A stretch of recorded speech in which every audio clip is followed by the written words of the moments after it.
Sir, please, just let me work off the debt. Richard Whitmore III looked up from his poker chips and laughed. Work it off? A black cleaning lady paying back $15,000? He shook his head. Your kind can barely count to 10. He stood, towering over Denise in her stained uniform. 12 years mopping my floors. 12 years shuffling in here like you belong. You don't. His lip curled. You smell like bleach and poverty. And that boy of yours, in his little ghetto hoodie, he'll end up just like you, serving people like me forever. Executives laughed. Someone pulled out a phone and started live streaming. Security guards watched with folded arms. Not one person moved. A 10-year-old black boy stood frozen, watching his mother be destroyed. But here's what none of them knew. That ghetto kid? He was about to sit at that poker table, and in one hand, he would take everything from the richest man in the room. To understand what happened that night, you need to understand two different worlds. The first world sat 63 floors above Manhattan. The Whitmore Capitol penthouse, a palace of leather chairs, crystal decanters, and hand-rolled Cuban cigars. A private poker room with custom mahogany tables and green felt imported from Monaco. On the walls hung photographs of Richard Whitmore III shaking hands with senators, celebrities, and Fortune 500 CEOs. In a glass case near the bar, 3 trophies gleamed under soft lighting. Amateur Poker Circuit Championships, Richard's pride and joy. He'd spent over $50,000 a year on private coaches, flew to Vegas 6 times annually, and never missed a World Series of poker broadcast. He wasn't just rich, he was third-generation rich. His grandfather built the fortune. His father doubled it. Richard? He'd never earned a single dollar in his life. But he'd learned something more valuable, how to make other people feel small. That was his real talent. Not poker, not business, cruelty. The second world was 5 miles north, a Harlem apartment on the 5th floor of a building with no elevator. Cracked windows that let in winter drafts, radiators that clanked and groaned but only worked half the time. A kitchen table covered in library books and a folding chair with duct tape on the seat. The walls were bare except for one thing, a framed photograph of a man in military uniform holding a deck of cards. This was Preston Foster's world. Preston was 10 years old, small for his age, the kind of small that made bullies think he was an easy target. Quiet in a way that made teachers forget he was in the room. He wore glasses held together with tape and clothes from the Goodwill bin. Always clean, always pressed, because his mother insisted on dignity even when they couldn't afford it. He had his grandfather's eyes, dark, watchful, missing nothing. His mother, Denise Foster, was 42 years old. She'd worked as a cleaning woman at Whitmore Capitol for 12 years. 12 years of night shifts, weekend shifts, holiday shifts. 12 years of scrubbing toilets used by men who earned more in a minute than she made in a month. Her hands were rough. Her back ached constantly. But she never complained. Not once. Because every dollar went toward Preston's future. She dreamed of college for him, a scholarship, a way out. What Denise didn't know, what she couldn't have known, was that her son had already found a way out. Just not the kind she expected. 3 years ago, Preston's grandfather William had taught him to play cards. Not Go Fish, not Old Maid. Real poker. Texas Hold'em. The mathematics of probability. The psychology of reading people. The discipline of controlling your emotions when everything is on the line. William Foster had been a Korean War veteran. A black man from Alabama who'd learned poker in army barracks where white soldiers wouldn't let him sit at their table until they needed a 4th player and couldn't find anyone else. That night, 19-year-old William won 6 months of their wages in a single session. They beat him bloody for it, called him a cheater, broke 2 of his ribs and split his lip. But they couldn't take back what he'd learned. After the war, William played underground games in Chicago, back rooms, basement clubs. The only places a black man could play for real stakes in 1950s America. He made enough money to buy a house, lost it to a con man who stacked the deck against him. The game was honest, he always told Preston. It was the world that cheated. William died when Preston was 7. Cancer ate him from the inside out. But in those last 3 years of his life, he'd poured everything he knew into his grandson. Every trick, every tell, every mathematical formula for calculating odds in real time. And Preston? Preston was better than his grandfather had ever been.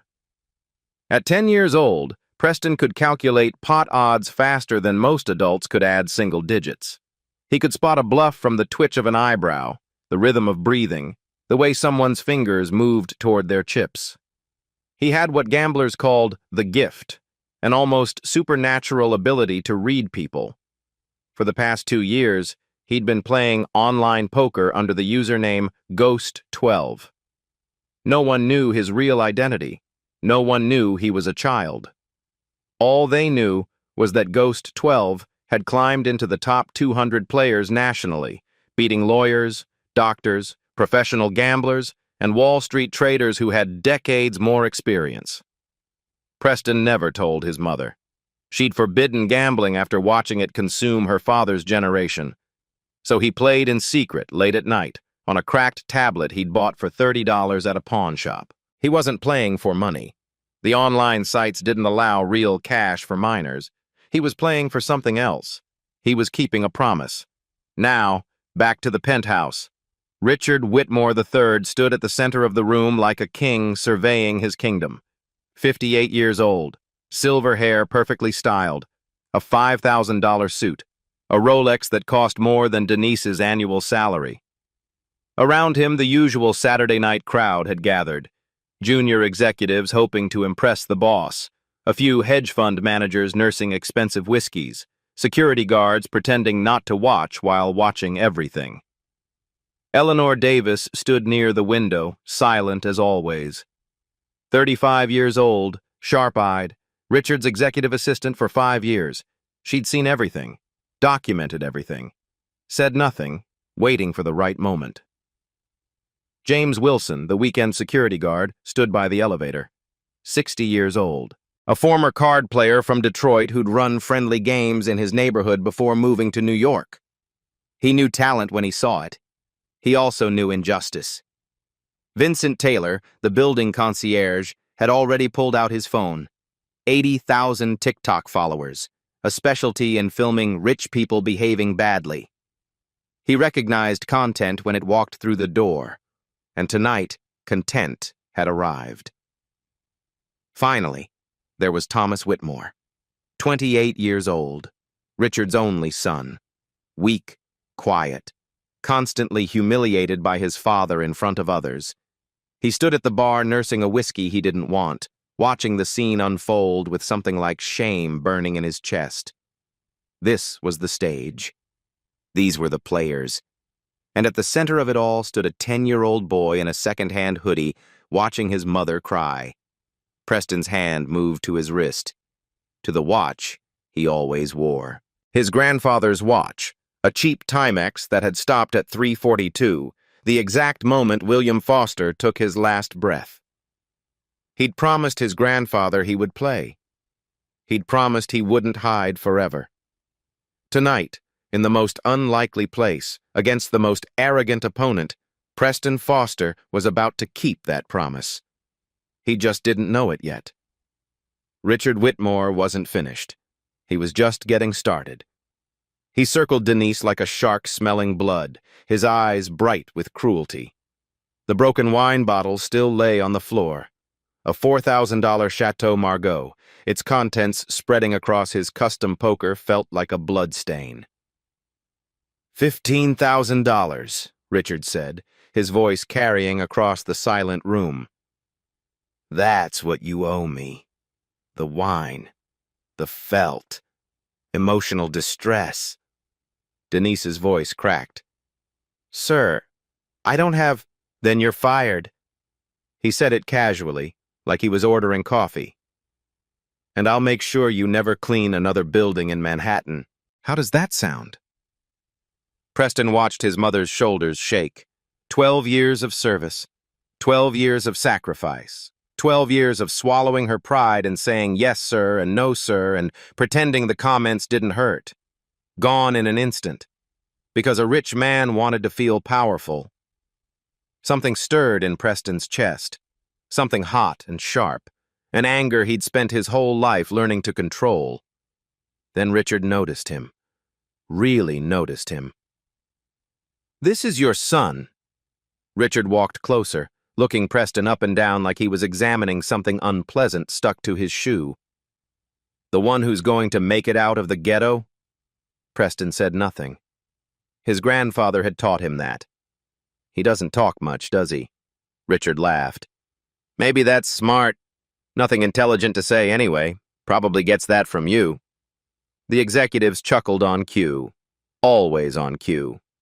Richard turned back toward the poker table, then stopped. A new idea flickered across his face, the kind of idea that men like him mistake for genius. "Actually," Richard said slowly, "I'm feeling generous tonight." He gestured to the mahogany table, the green felt, the neatly stacked chips. "One hand, Texas Hold'em, your son against me." Denise stepped forward, her body between Richard and Preston. "No, absolutely not."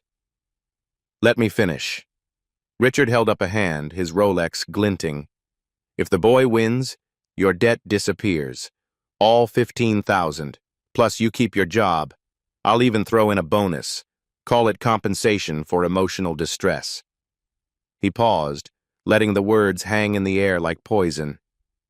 "If he loses, you owe me 30,000, and you work for free until it's paid off.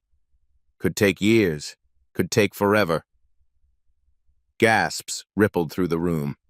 Even the executives who laughed at everything Richard said looked uncomfortable. "He's 10 years old," Denise whispered. "Then this should be quick." Richard sat down at the table, shuffling the deck with practiced hands. "Think of it as a life lesson. Some people are born to sit at the table, others are born to clean it. Might as well learn that early." Preston felt every eye in the room turn toward him. The laughing executives, the filming concierge, the silent security guards. They all expected him to cry, to hide behind his mother, to prove exactly what Richard Whitmore believed about people who looked like him. But Preston wasn't looking at them. He was looking at the cards. 52 cards. Mathematical probability, psychological warfare.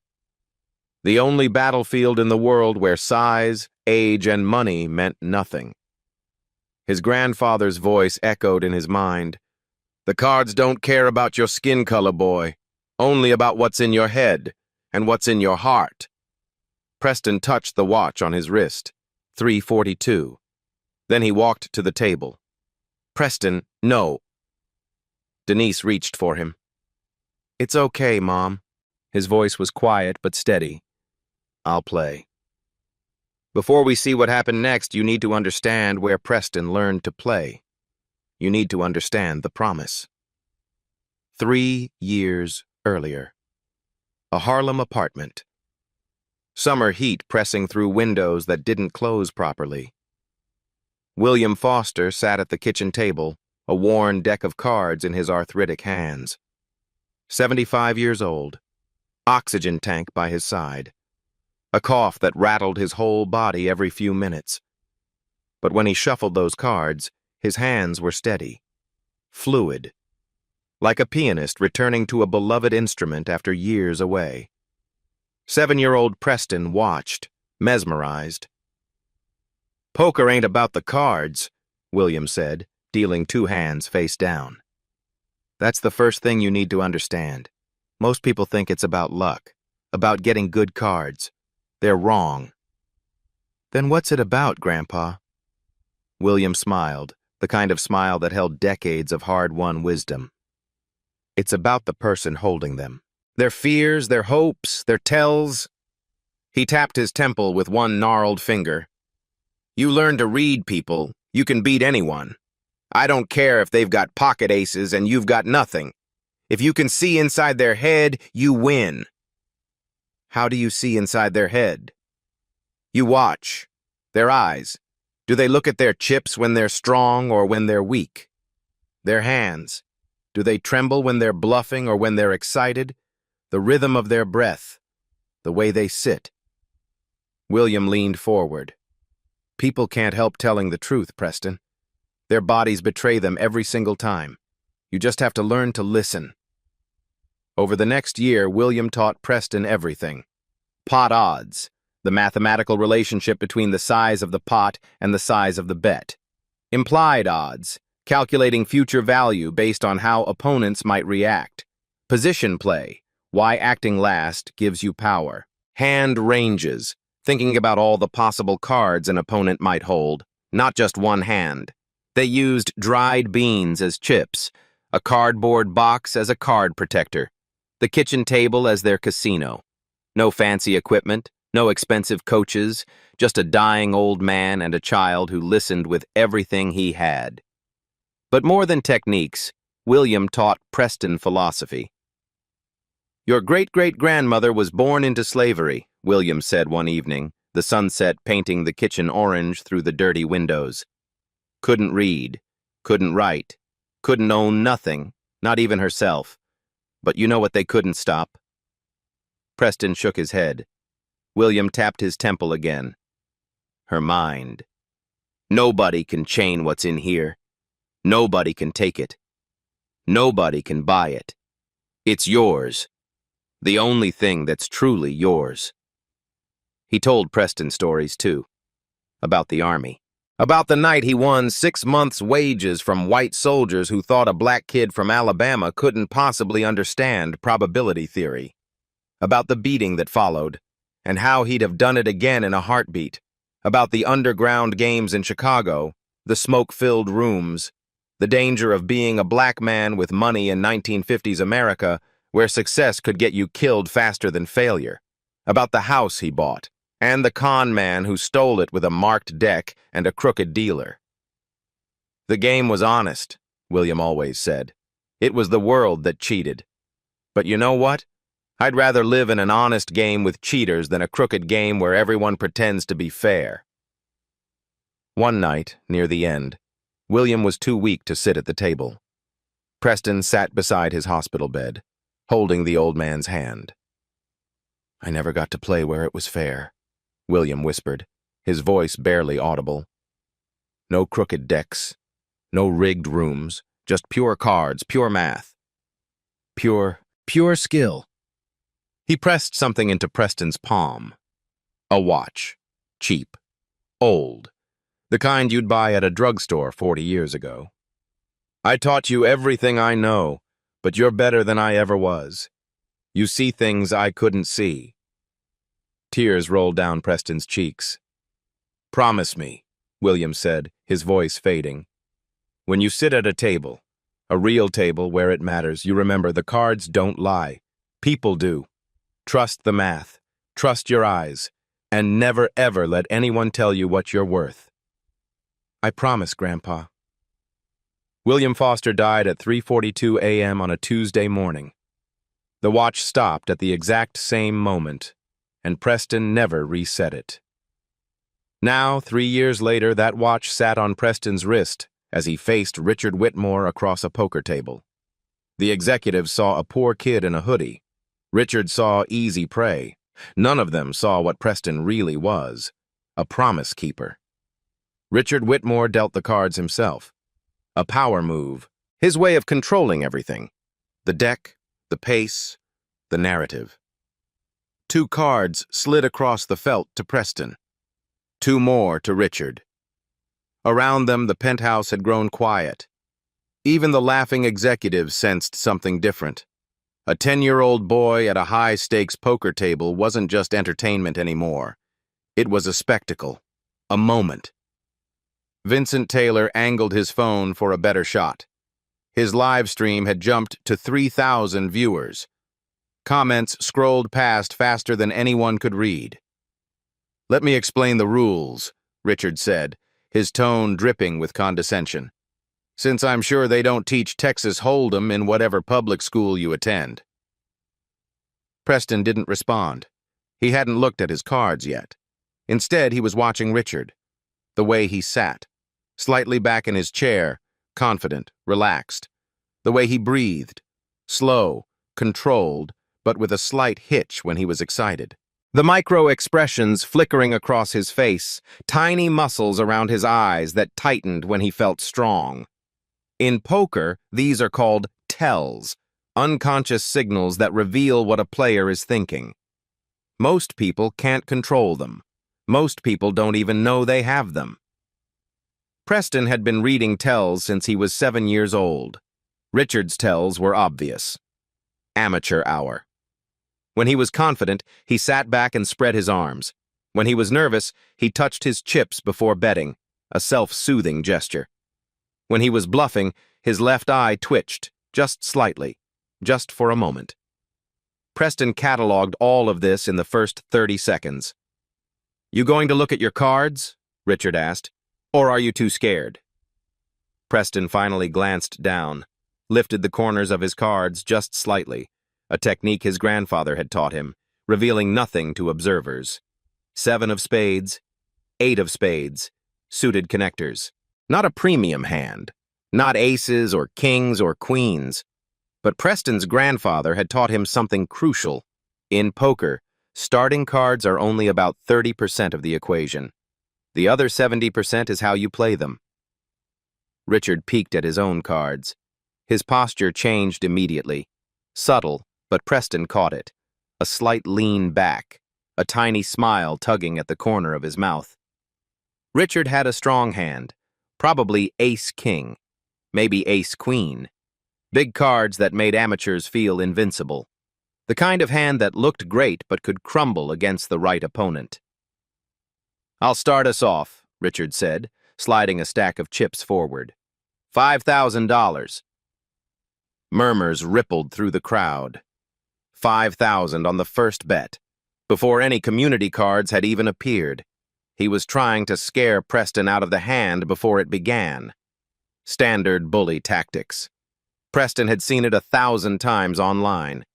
He looked at the chips, then at Richard, then back at the chips.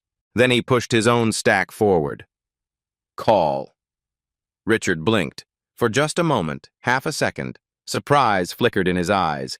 He'd expected the boy to fold immediately, to cry, to run to his mother, to confirm every stereotype he believed about people who looked like Preston. Instead, Preston sat perfectly still, his face as blank as a wall. The executive dealing the community cards cleared his throat nervously. The flop! 3 cards landed in the center of the table. 4 of spades, 5 of diamonds, 6 of spades. Preston's heart rate didn't change. His breathing stayed even. But inside, his mind was racing through calculations faster than most computers. He had an open-ended straight draw. Any 3 or any 9 would complete his straight. 5 cards in numerical sequence. The board showed 4, 5, 6. His hand held 7, 8. A 3 would give him 3, 4, 5, 6, 7. A 9 would give him 5, 6, 7, 8, 9. 8 cards in the deck that completed his hand. Plus, he had 2 spades, and there were 2 spades on the board. 9 more spades in the deck could give him a flush. 5 cards of the same suit. Combined. 15 outs. 15 cards that would make him a winner. Against Richard's ace-king, which had connected with absolutely nothing on this board, Preston was actually the mathematical favorite. But Richard didn't know that. Richard saw a child who should have folded. 8,000, Richard said, pushing more chips forward.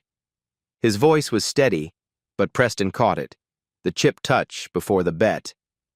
The tell. He's betting big because he has nothing. He wants me to fold. He's scared. Preston's grandfather had taught him about this pattern. When a man bets like he's strong, William used to say, he's usually weak. When a man bets like he's weak, he's usually got the nuts. It's backwards from what you'd expect. That's why most people lose. Richard was betting strong, very strong, which meant he was scared. Preston looked at the spot, calculated the odds in real time, the exact percentage chance of completing his straight or flush versus the risk of the bet. 32% chance on the next card alone. If he missed, another card would come. Combined probability, over 54% by the final card. He was the favorite. Mathematics didn't lie. More importantly, Richard thought he was playing against a scared 10-year-old who would crumble under pressure. He was wrong. "All in," Preston said quietly. The room went dead silent. Someone dropped a champagne glass. It shattered on the marble floor, and no one moved to clean it up. No one even looked at it. "What did you say?" Richard's voice was sharp, uncertain. "All in." Preston pushed every chip he had into the center of the table. $30,000. His mother's debt and her future, riding on 2 cards yet to come. The game had truly begun. Let me explain exactly what was happening on that table, because this is where Preston's genius becomes clear. In Texas Hold'em, after the flop, 2 more community cards will appear. The turn, then the river. Each one can completely change who's winning. Preston's hand, 7-8 of spades, looked weak to anyone who didn't understand poker mathematics. 2 middle cards. Nothing fancy. The kind of hand most amateurs would have folded before the first bet was even made. But here's what Preston saw. The board showed 4, 5, 6 with 2 spades. His 7 and 8 meant he had an open-ended straight draw.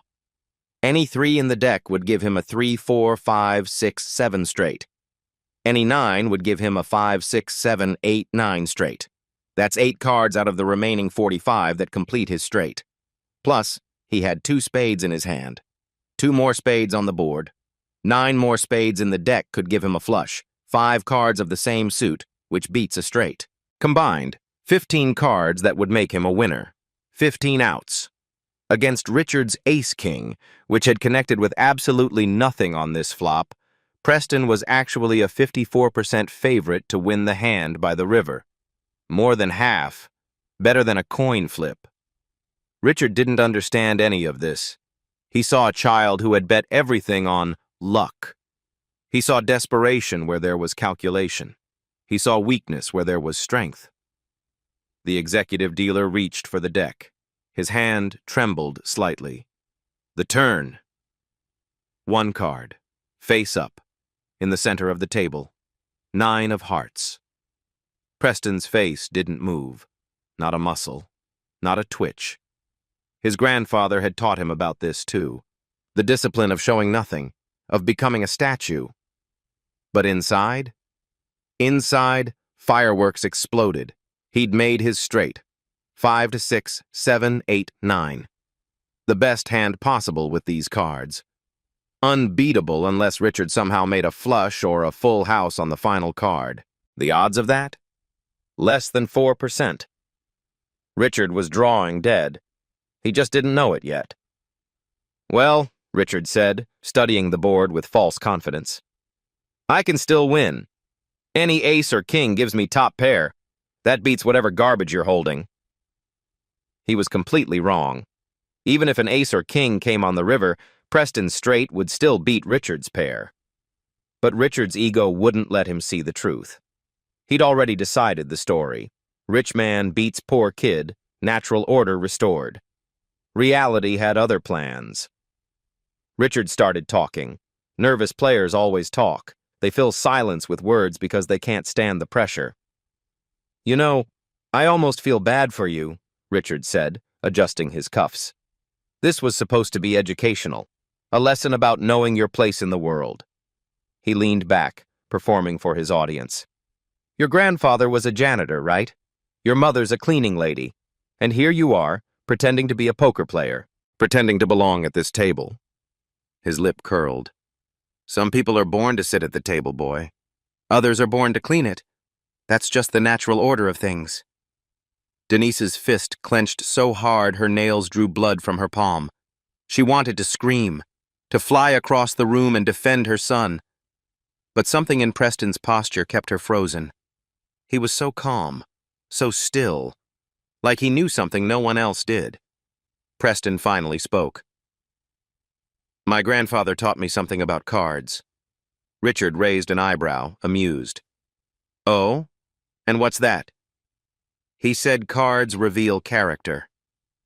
Preston's voice was quiet but steady, far too steady for a 10-year-old facing down a billionaire.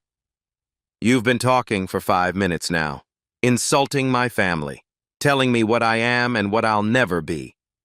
He paused. But you haven't looked at my hands once. Richard frowned. What? A real poker player watches everything. Eyes, breathing, micro-expressions, the way someone holds their cards, the rhythm of their betting. Preston tilted his head slightly. You've been so busy performing for your friends, so busy proving how powerful you are, that you haven't actually read me at all. The room went dead silent. That's how I know you've already lost.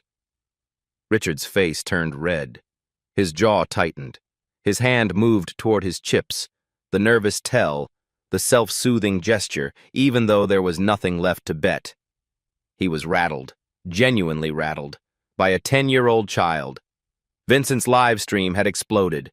75,000 viewers, comments flooding faster than anyone could read. Who is this kid? He's so calm, what the actual hell? Please tell me the rich guy loses. This kid is built different. Had justice at the table. A news producer watching from her apartment across town was already calling her editor. Get someone to the Whitmore building, now. This is going viral. In the penthouse, the crowd had shifted. The laughing executives weren't laughing anymore. They were watching with something like fascination and something like fear. What if the kid actually won? A cleaner standing near the back, one of Denise's co-workers, made the sign of the cross. Thomas Whitmore, Richard's son, set down his whiskey untouched. He stared at his father, red-faced, sweating, desperately trying to maintain control, and then at Preston, calm, composed, dignified. For the first time in his life, Thomas felt something he'd never allowed himself to feel before. Shame. Not for himself, for his father, for everything the Whitmore name represented. Eleanor Davis had moved closer to the table. Her mind was racing. Ghost 12. The online player she'd followed for months. The mathematical precision, the psychological mastery, the complete absence of fear. It was him. It had to be him. A 10-year-old boy had been beating professionals online for 2 years, and none of them had any idea they were losing to a child. Richard cleared his throat, trying to regain control. 1 card left. 1 card, and this is over. I've come back from worse. You keep saying that, Preston replied, because it's true. Preston tilted his head slightly. Then why are you sweating? Richard's hand shot to his forehead. It came away damp. Something had changed in that room. You could feel it in the air. A shift, like the moment before a storm breaks. At the beginning, this was entertainment. A rich man teaching a poor kid a lesson. The natural order of things playing out in real time, confirming what everyone already believed. Now, it was something else entirely. David versus Goliath. And somehow, impossibly, David was winning. James Wilson, the security guard, stepped away from his post by the elevator. His eyes were glistening. 40 years of playing cards in Detroit basements and neighborhood games, and he'd never seen anything quite like this. Come on, son, he whispered, so quietly only he could hear. Finish it. Behind him, other cleaners had gathered. Women in the same stained uniforms as Denise. Men who mopped the same floors and cleaned the same toilets. People who had been invisible their entire working lives. Background characters in the stories of wealthy men. They weren't invisible now. They were witnesses. And they were choosing sides. Eleanor Davis had abandoned all pretense of neutrality. Her professional mask had cracked completely. She stood 3 feet from the table, arms crossed, watching Preston with something like awe. She'd seen Ghost 12 play online for months, studied his patterns, tried to figure out his strategy, the patience, the precision, the willingness to wait for perfect spots, the complete absence of fear or ego. Now she was seeing it in person, and the mysterious online legend was a child. A 10-year-old boy from Harlem who had learned poker from his dying grandfather. It shouldn't have been possible, but it was. Thomas Whitmore had left the bar. He stood near the window, physically unable to look at his father anymore. 28 years of being belittled. 28 years of being told he wasn't smart enough, tough enough, ruthless enough. 28 years of watching Richard Whitmore destroy people for sport. Tonight, someone was fighting back. Someone was refusing to be destroyed. And it was a 10-year-old boy with taped glasses and a dead man's watch. Thomas felt tears prick his eyes. Not sadness, something else. Relief, maybe. Or hope that another world was possible. Denise stood frozen, her cleaning cart completely forgotten. Her son sat at that table like he'd been born there. His posture, the stillness, the focus, the quiet confidence, was exactly like her father's. All those nights Preston stayed up late, studying. All those library books he'd hidden under his mattress. She'd thought he was falling behind in school. She'd worried about him. He'd been learning something else entirely. Her father's legacy, passed down in secret. She should have been angry. She should have felt betrayed. Instead, she felt something she hadn't felt in years. Something she'd almost forgotten existed. Pride. Vincent's live stream counter climbed higher. 150,000, 175,000, 200,000 souls watching through a phone screen. The comments had shifted too. This kid is a legend. Rich guy is absolutely shaking. Someone get this boy a sponsorship. Hatch justice at the table. The hashtag was already trending nationally. Richard Whitmore looked around the room. For the first time, he noticed the shift. The cleaning staff watching with hope in their eyes. The security guards nodding with respect. His own son refusing to meet his gaze. The audience had changed sides, and there was only one card left. The executive dealer's hand trembled as he reached for the deck. "Final card," he said quietly. "The river." Every person in that room, and 200,000 watching online, held their breath. One card, one piece of cardboard, the difference between everything and nothing. The dealer turned it over. 2 of clubs, a blank, a nothing card, complete air, no help for Richard, no miracle. The final board read, 4 spades, 5 diamonds, 6 spades, 9 hearts, 2 clubs. Richard stared at the cards. His ace-king had connected with absolutely nothing. High card ace. That was all he had, the worst possible outcome for such a strong starting hand. Preston's straight 5, 6, 7, 8, 9 was unbeatable. For a long moment no one moved, no one spoke. The silence was so complete you could hear the ventilation system humming 63 floors below. Then Preston spoke. "Straight," he said quietly. 9 high. He turned over his 7-8 of spades and laid them flat on the green felt. Gently, respectfully, like he was handling something precious. Richard looked at the cards, looked at the board, looked at the cards again. His face cycled through emotions, confusion, denial, understanding, and finally something that looked almost like fear. That's not..." His voice trailed off. "It's a straight," Eleanor said, stepping forward. Her voice was clear and calm. "He made it on the turn. The 9. You've been drawing dead for 2 cards now. There was nothing you could do." Richard's mouth opened, closed, opened again. For the first time in his adult life, Richard Whitmore III had no words, no comeback, no power play, nothing. Then James started clapping, slow, deliberate, each clap echoing through the silent penthouse like a gunshot. Vincent joined him. then a cleaner near the back, then another, then another. The applause built like a wave, growing stronger with each second. It filled the room, bouncing off the marble floors and crystal chandeliers. 200,000 people watching online heard it through Vincent's phone, a sound like thunder, like justice, like something that had been waiting a very long time to happen. Preston didn't smile, didn't celebrate, didn't pump his fist or shout or gloat. He simply sat there, hands folded, as calm as he'd been from the very first card. Richard snapped. He swept his arm across the table in a rage. Cards scattered everywhere. Chips flew across the felt and clattered to the floor. A crystal glass crashed against the marble, shattering into 1,000 pieces. "This is ridiculous!" His voice cracked, high and desperate.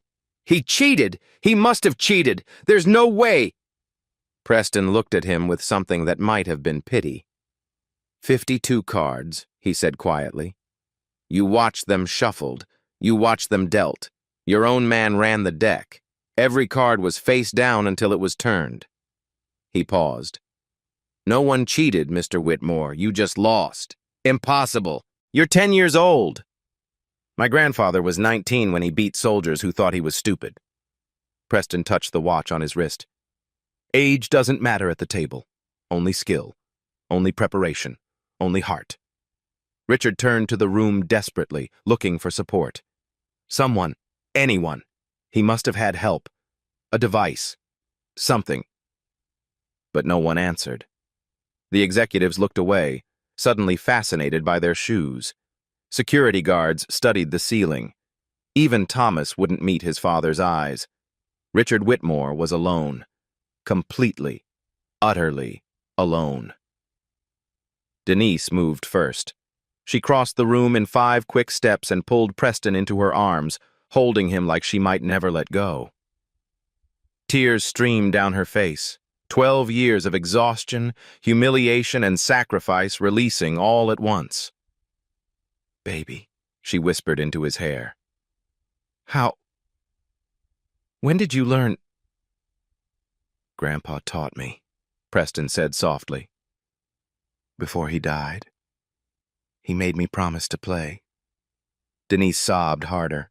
She understood now. Everything. The late nights, the hidden books, the way Preston had sometimes stared into space with that familiar focus. Her father wasn't gone. He was right here, living in her son. The elevator doors hadn't even closed before the internet exploded. Vincent's live stream hit 500,000 views, then 1 million, then 2 million. The clip of Richard's racist taunts, "Your kind can barely count to 10, was everywhere within minutes. TikTok, Twitter, YouTube, Facebook, Reddit, every platform, every corner of the digital world. Hashtags formed and spread like wildfire. #poker Prodigy, #justice, at the table, #Whitmore, eyes over, #Preston Foster. By midnight, major news networks had picked up the story. Billionaire humiliated by 10-year-old in high-stakes poker bet scrolled across cable news chyrons from coast to coast. Back in the penthouse, Richard hadn't moved. He sat at the ruined poker table, staring at the scattered cards like a man watching his entire world burn down around him. Eleanor approached him. Her heels clicked against the marble floor, a sound that used to signal obedience, deference, fear. Not anymore. "I've watched you bully people for 5 years, she said quietly, her voice steady as steel. "The racist comments, the jokes that weren't jokes, the way you make everyone feel small just so you can feel big." She pulled out her phone, showed him the screen. "I documented everything, every incident, screenshots of emails, recordings of meetings, witness statements. HR buried Denise's complaint last year because you told them to. They won't bury this." Richard's head snapped up. "You wouldn't dare." "I already have." Eleanor's voice was ice. "The board will have my full report by Monday morning." Before Richard could respond, another figure approached. Thomas, his own son, his heir, his legacy. "Dad." Thomas's voice was hollow, exhausted, like he'd been carrying a weight his whole life and had finally decided to set it down. "My whole life you told me winning is everything. Nice guys finish last. Power is all that matters. Crush or be crushed." He looked at the scattered chips, the overturned glasses, the chaos of a man who had lost control. "But you didn't lose tonight because you were nice. You lost because you were wrong, about everything, about people, about what matters, about the world." Richard reached for him. "Thomas, you don't understand. I understand perfectly." Thomas stepped back. "I'm done. Done watching you destroy people. Done being ashamed of my own name. Done pretending that cruelty is strength." He turned to leave, then paused at the elevator. "That kid showed more class in 10 minutes than you've shown in 58 years. He beat you, and then he offered to shake your hand. He gave you grace you never deserved." He stepped into the elevator. The doors closed. Richard watched his son, his legacy, his future, disappear. James, the security guard, stepped forward. His voice was calm, almost gentle. "Sir, 1,000,000 people just watched you call a child a racist insult and then lose to him at your own game. I don't think lawyers help with that kind of thing." Richard looked around desperately. "Someone, anyone, I can pay." But the security guards were stepping aside. The executives were gathering their coats and hurrying toward the exits. The cleaning staff stood together in silent solidarity, their invisible labor finally visible. No one was protecting Richard Whitmore anymore. Outside the building, a crowd had gathered. Phones held high, lights glowing in the darkness. A chant building, "Let him speak! Let him speak!" Preston and Denise emerged from the lobby into a storm of camera flashes. Microphones thrust forward, voices calling out questions. A reporter pushed through the crowd. "Preston, you just beat one of the wealthiest men in New York. What do you want people to know?" Preston looked at his mother, at the crowd, at his grandfather's watch, frozen forever at 3:42. "My grandfather learned poker in a war," he said, his small voice somehow carrying over the chaos. "He played in back rooms and basements because those were the only places that would let him in. He taught me everything he knew." He paused. "Tonight, a man bet against me because of what I look like. He thought he knew what cards I was holding just by looking at my skin." Preston looked directly into the nearest camera. He was wrong. 1 week later, everything changed. For Richard Whitmore, the fall was swift, brutal, and complete. The board of directors held an emergency meeting the Monday after the video went viral. Eleanor's documentation was damning. 5 years of harassment complaints, racist remarks, hostile work environment, and systematic covering up of employee grievances. 3 more employees came forward with their own stories within 48 hours. Then 5 more. Then a dozen. By Wednesday, major clients began pulling their investments. Pension funds managing retirement savings for teachers and firefighters, university endowments, charitable foundations that couldn't afford the association.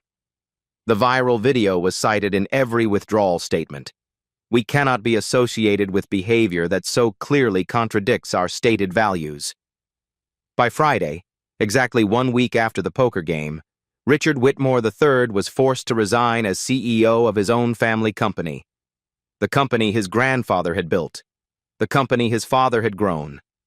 Gone in 7 days because he couldn't resist humiliating a cleaning woman and her son. His son Thomas was appointed interim chairman. His first official act was to issue a public apology and announce a complete review of company culture and practices. Richard's PR team attempted damage control. A hastily announced donation to inner-city youth programs. A carefully worded apology that blamed poor judgment and the stress of the moment. An interview request with a sympathetic morning show where he could tell his side of the story. None of it worked. The internet had already decided. "Don't be a Whitmore" became slang for arrogant failure. His face became a meme. Screenshots of his shocked expression when Preston revealed the winning hand, captioned with phrases like, "When you find out the kid you were bullying is actually a genius." 1 month later, Richard attended a charity gala, the same gala he used to dominate, where CEOs and politicians used to line up to shake his hand and laugh at his jokes. He was seated at a back table.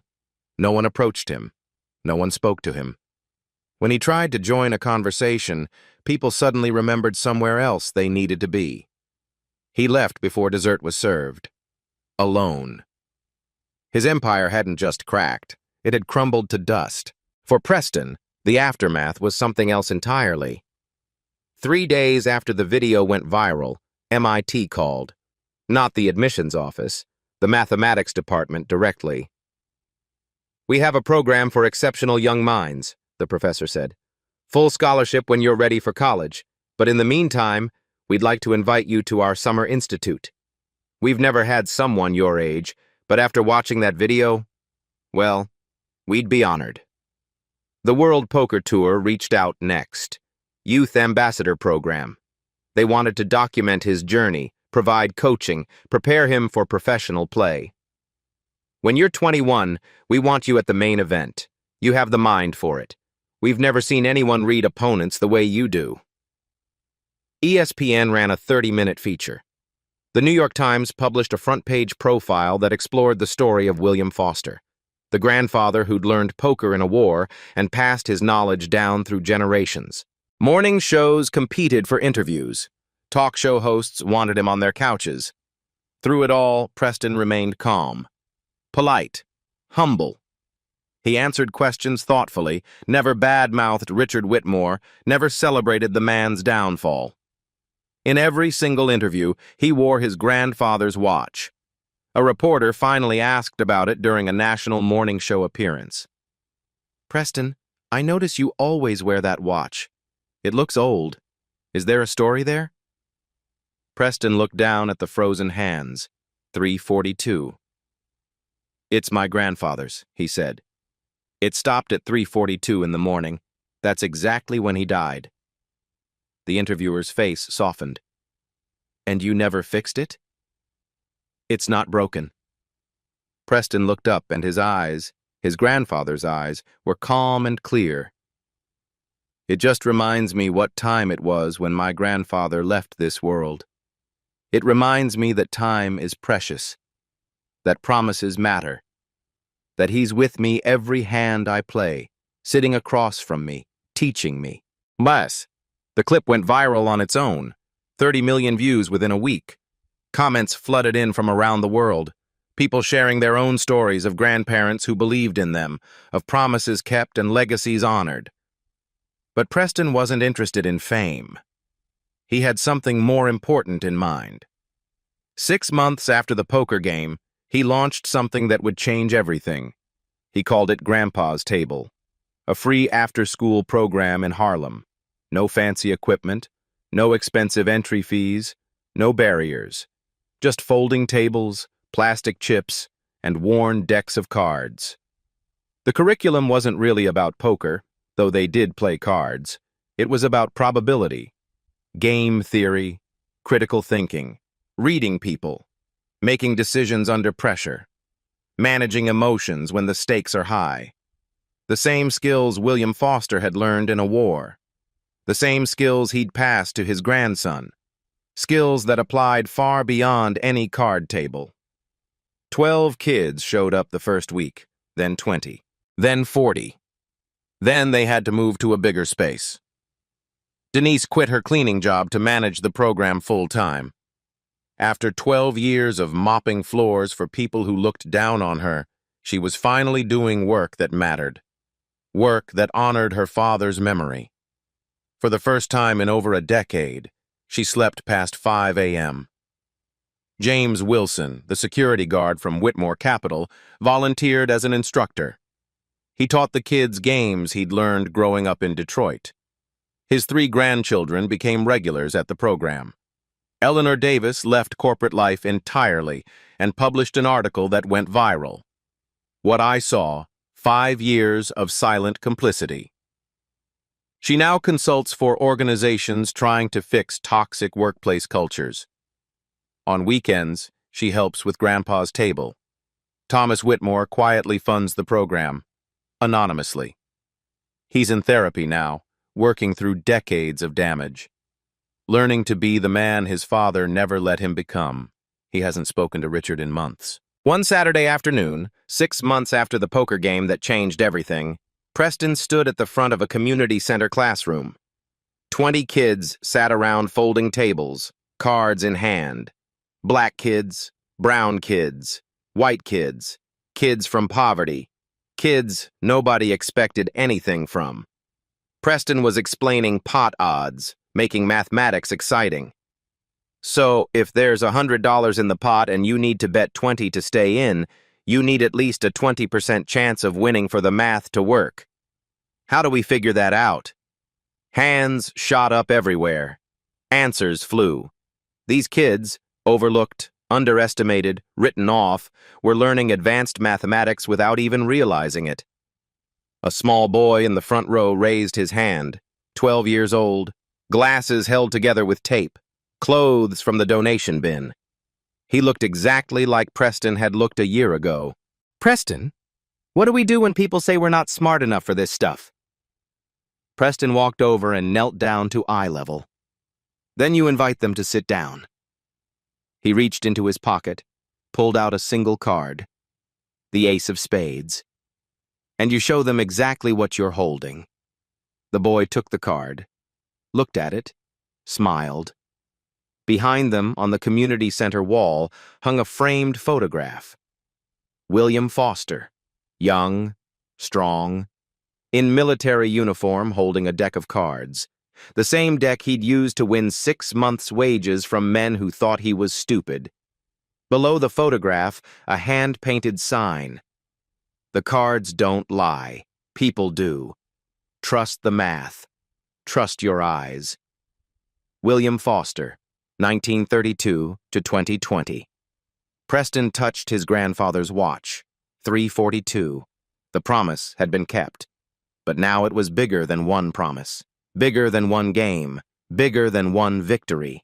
Every kid who walked through those doors learned the same lesson Preston had learned. Circumstances don't define potential. Skin color doesn't determine intelligence. The table doesn't care about your last name, your zip code, or what anyone else thinks you're worth. 52 cards. Everyone gets the same deal. What you do with those cards, that's on you.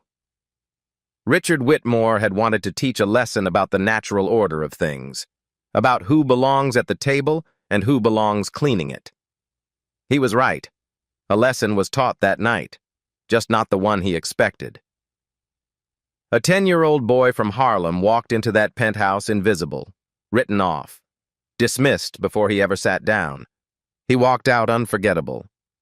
And somewhere, in that frozen moment at 3:42, William Foster finally got his seat at the table. If you believe in stories like this, where brains beat money, where the underdog wins, and where justice actually happens, hit that subscribe button and the notification bell. Share this with someone who needs to hear it today. And tell us in the comments, have you ever been underestimated?